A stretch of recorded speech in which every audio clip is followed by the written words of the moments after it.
Hi,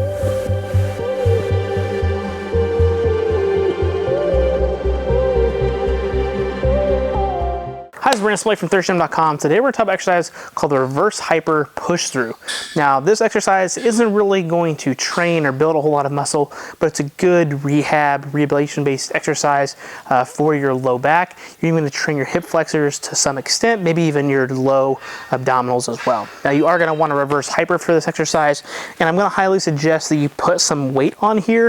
It doesn't have to be what you would normally use for a reverse hyper, but you do want to be able to have some plates on here because we're actually going to push against these plates. So 225s, 245s usually do the trick for most people. If you really want to add more weight to try to essentially challenge your abdominals and hip flexors, you certainly can, but it's not really what we're after for with this exercise.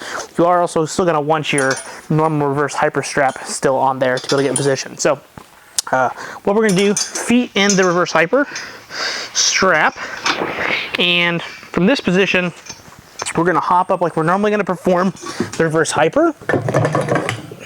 And you're going to want to have your handles set so that you actually have to reach, okay? You just want to make sure that they're not super close. We actually want to be able to create some lengthening in our lats here.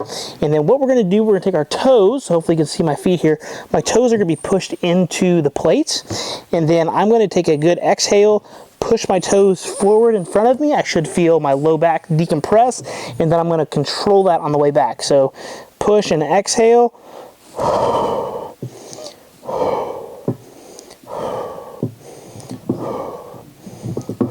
So notice it's just a little rock through, and as I'm pushing, I'm exhaling and still holding on here. So I'm feeling my low back open up. I'm feeling some good quality traction, and then that weight is also pushing my legs back. I'm not really after necessarily a glute contraction here, while you certainly could get a little bit of one if you wanted to. We're really more so after creating the flexion and the push. Flexion and the push.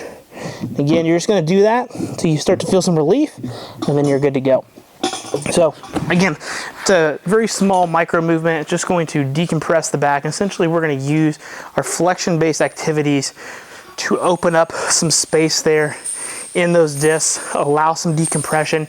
You're probably going to feel this really nicely in your SI joint as well. Super easy thing that you can do before or after training. This also works well if you happen to tweak your back and you're wanting to try to get some blood flow back there, open some space. It works really well. And again, I would just do this for about 15 to 20 reps, just slight pushes, and you're going to feel that decompress and feel really nice. Now, again, I'm not a PT, I'm not a chiropractor, I can't diagnose your back issues, so don't use this to like fix any kind of disc issues or anything like that. This is just merely if you've got some lower back tightness from squatting, deadlifting, backs being achy, a good easy drill to be able to use. And effectively, like I said, this is probably going to be more towards your warm-up or your cool-down, or even on off days, just to provide some low back traction if your low back's tight. So if you got any questions, just let me know in the comment section below. Thanks. Have a great day.